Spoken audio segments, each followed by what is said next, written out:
what's happening to farming. And the assessment that came from every country was there's a 10 to 20% decline in production.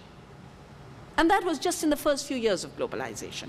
In India, every year we are having 12 million tons less of production.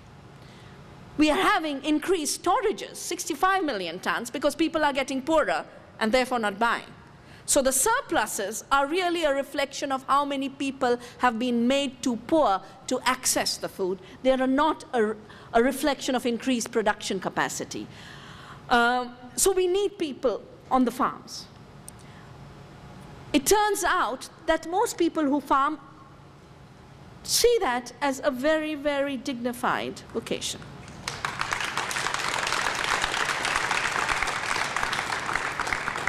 I loved physics. I have a sister who's a doctor. Each time she saw my books and she'd say, "Ee, look at those equations." Each time I saw her books, I'd say, "Ee, look at those horrible chop, chop, chop blood," and I couldn't handle it. But the idea that everyone in society wants to be and can become a doctor, an engineer, and lawyer would be crazy societies. Can you imagine? I mean, and what's the point of having more doctors when you can't have insurance to cover your health care? But the final thing is, I have met in Japan. I spent 5 days with the anti-GM movement, with the farmers, the consumers, the environmentalists. University students would walk up to me and say, "We are very keen to become farmers. Can you tell us what we could do in this society?" And all I could respond to them was, there's so many ways in which people are prepared for skills. You're given government support to become a computer software programmer.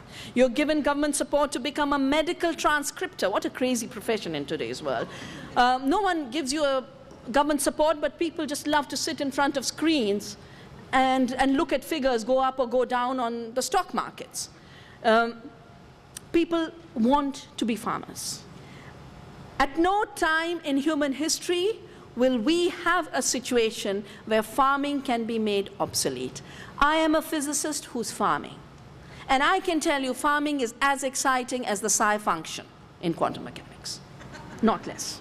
It's intellectually stimulating, it challenges you, it forces you to understand the laws of nature just as much as quantum theory does. And in addition, it gives you that additional aesthetic that quantum theory cannot.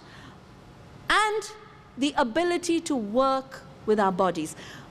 I think somewhere along the way at the rise of industrialism, we were made to feel that the human body was obsolete. Anything that it did to work was a problem. Then we started to have health problems, so we don't work at work, we work on the gym. We pay a lot of money, if you're not in a community college, to do that exercising. I think we have to bring work back in the picture as not just dignified, but as a necessary aspect of the human condition. Gandhi had a phrase. He says, "If I consume without having worked physically for consumption, I'm engaging in sin."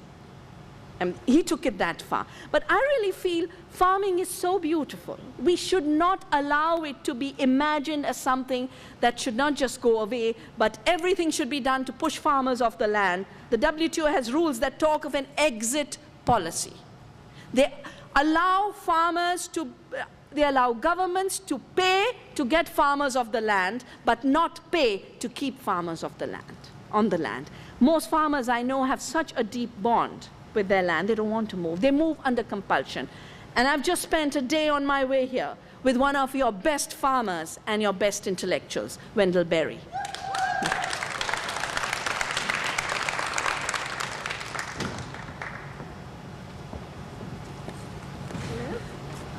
Dr. Shiva, it is really a pleasure for you to be over here, but I would like to ask you a very simple question.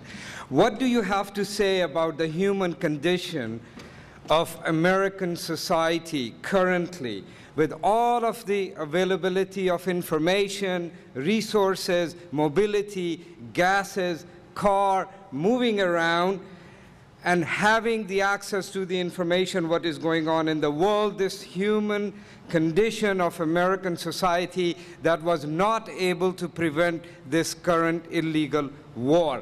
what to talk about your view of economic and ecology and farming and everything. Can you just at least reconcile this incredible diversity in human condition that exists in America today? Thank you. You said, in spite of all the right access to information, I think that's where the problem begins. I think if I've seen a society denied information of the kind that matters, it is the United States.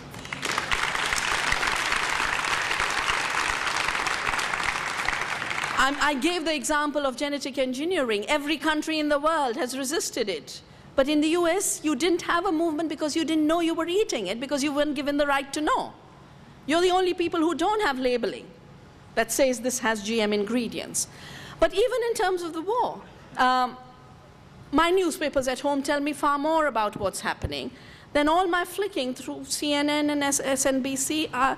It's not telling me anything. They use the word propaganda for what Iraqis say, but the repeated statements and a vocabulary that has emerged, it's a tragic vocabulary. It talks, repeatedly the generals talk of the theater. For them, and in the theater today this happened. As if it's all just a play, as if it's all just a screen. So I really believe there's a crisis of information in this society, which is leading to a crisis of democracy. And that crisis of democracy is what allowed this to happen.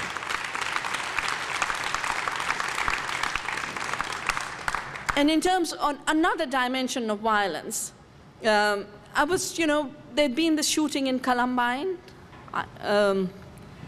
I was traveling from India. I think I was coming to Washington for a hearing up at the Congress on genetic engineering.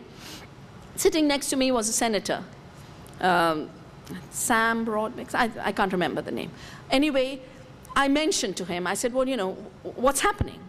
Why are children taking guns and killing each other in your country? And he admitted, he said, we have spent so much time finding ways to make money, we ignored what it takes to reproduce society, bring up future generations. And he says that is the cost of neglect. And he was a Republican.